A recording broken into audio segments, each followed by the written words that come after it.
આજે આપણે જાણીશું સ્વાધિષ્ઠાન ચક્ર વિશે। સ્વાધિષ્ઠાન ચક્રનો મૂળ મંત્ર કયો છે અને એનો કલર કયો છે? સ્વાધિષ્ઠાનને એક્ટિવેટ કરવું હોય ત્યારે તમારા બ્રીથિંગની અંદર ઓરેન્જ લાઇટ લેવી જરૂરી છે। ઓરેન્જ લાઇટ સ્વાધિષ્ઠાન ચક્રનો કલર છે અને એનો મૂળ મંત્ર છે વમ। સ્વાધિષ્ઠાન એક્ટિવ તો તમારી સુરક્ષા ખૂબ સરસ રીતે કવચ બને છે, તમારા કર્મ સકારાત્મકતાથી પરિપક્વ બને છે અને તમે ઈચ્છાઓ સરળતાથી પૂર્ણ કરી શકો છો। સ્વાધિષ્ઠાનને એક્ટિવ કરવા માટે તમારે યુનિવર્સમાં કોલિંગ કરવાનું છે કે યુનિવર્સની અંદરથી એક સરસ મજાની ઓરેન્જ લાઇટ મારા બ્રીથિંગની અંદર આવી રહી છે અને સ્વાધિષ્ઠાનની અંદર બિરાજમાન થઈ રહી છે।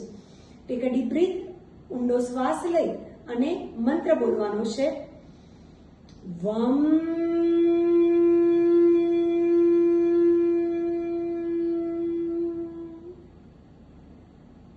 આવું 3 મિનિટ કરવાથી તમારું સ્વાધિષ્ઠાન એક્ટિવ થાય છે, શક્તિશાળી બને છે અને દિવ્ય શક્તિથી એ ભરપૂર બનવાથી તમારી દરેક ઈચ્છાઓ પૂર્ણ થાય છે।